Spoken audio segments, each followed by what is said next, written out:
एक ऐसी खबर जिससे पूरे यूरोप में हड़कंप मचा हुआ है। यूरोप में इस बात की दहशत है कि रूसी खुफिया एजेंसी यूक्रेन का समर्थन करने वाले नेताओं को नुकसान पहुंचाने के लिए किसी भी हद तक जा सकती हैं। यही सबसे बड़ी खबर है, क्योंकि खबर यूरोपियन यूनियन की अध्यक्ष उर्सुला वॉन डेर लेयन से जुड़ी है और आरोप लगाया गया है कि रूस ने उर्सुला वॉन डेर लेयन की जान लेने की कोशिश की है।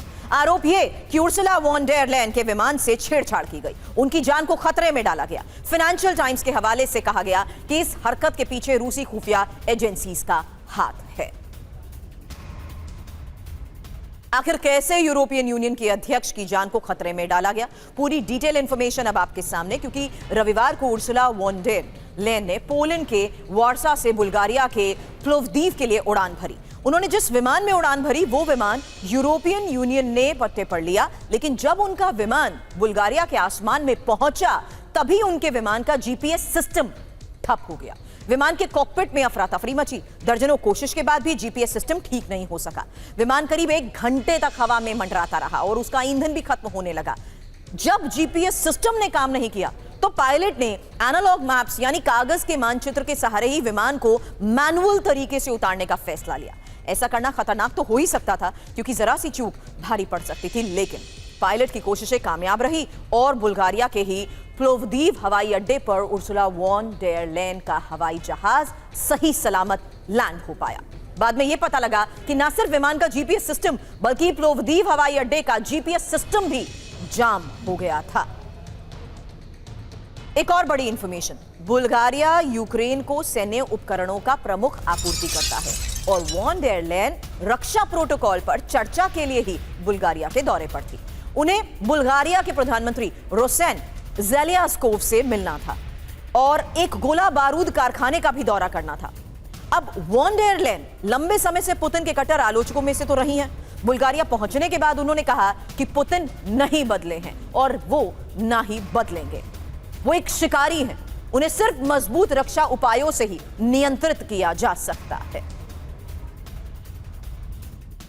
अब इंफॉर्मेशन वॉल का रुख करते हुए एक मैप और उस आधार पर यह डिटेल कि आखिर किस तरीके से पूरा मामला सामने आया, क्योंकि ये जो मूवमेंट उनकी हो रही थी उसी को देखते हुए पोलैंड से बुल्गारिया की उड़ान को लेकर यह खबर आई, जिसमें विमान एयरपोर्ट के ऊपर 1 घंटे तक इसलिए मंडराता रहा क्योंकि इसका जीपीएस जाम हो चुका था, काम नहीं कर रहा था। अब रूस पर जीपीएस जैम करने का शक और विमान की जिस तरीके से पूरा जीपीएस सिस्टम जाम हो जाने के बाद मैनुअल मैप को फॉलो करते हुए लैंडिंग हुई, उसी को लेकर यह खबर आई। अब क्या रूस ने यह साजिश रची, यह एक और बहुत बड़ा सवाल है, क्योंकि जिस तरीके से इस पूरी मूवमेंट को देखा जा रहा है, जिस तरीके से उनकी लैंडिंग हो पाई है, उसमें सवाल रूस पर इसलिए भी खड़े किए जा रहे हैं क्योंकि रूस के पास ऐसी टेक्नोलॉजी है, और ये सरल शब्दों में आपको समझा रही हूं, रूस के पास एक ऐसा सिस्टम है जो कहीं ना कहीं पूरे नेविगेशन कम्युनिकेशन सिस्टम को ऑब्स्ट्रक्ट कर सकता है। अब यूरोपियन यूनियन प्रमुख के विमान को गिराने की साजिश को लेकर फिलहाल डिटेल इंफॉर्मेशन,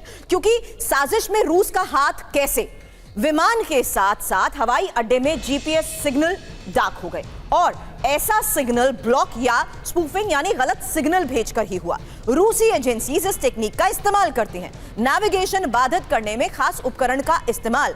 यहां तक कि बाल्टिक और फिनलैंड क्षेत्र में भी जीपीएस जैमिंग की कई घटनाएं इससे पहले सामने आ चुकी हैं। हालांकि ज्यादातर घटनाओं में रूसी एजेंसीज का हाथ निकला है, यह एक और रिपोर्ट में दावा किया गया है।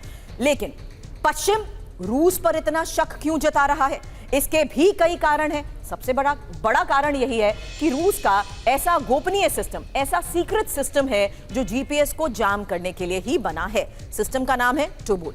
इसकी खासियत अब आपके सामने, क्योंकि पुतिन का ये टोबोल नेटो और यूएस का जीपीएस जिस तरीके से जाम कर रहा है, उसमें टोबोल में बड़े पैमाने पर ग्राउंड बेस एंटीना लगे होते हैं। सीधे स्पेस से आने वाले सिग्नल को ये इंटरसेप्ट कर सकता है और हाई पावर जैमिंग वेव भेजकर ही जीपीएस सिग्नल को गायब करता है। नकली सिग्नल भेजकर टारगेट को गलत लोकेशन भेजने की भी इसकी क्षमता है। हालांकि जीपीएस सैटेलाइट नियंत्रण चैनल्स में साइबर इंटरफेरेंस भी ये कर सकता है और नेटो के एयरक्राफ्ट नेविगेशन को गुमराह करने के लिए इस्तेमाल को लेकर खबर। मॉस्को और कैलिनिंग्राड साइबेरिया में टोबोल ग्राउंड स्टेशंस भी हैं, ये रिपोर्ट्स में दावा किया गया है। हालांकि यूक्रेन युद्ध में कई बार जीपीएस आधारित आर्टिलरी निष्क्रिय भी की गई है।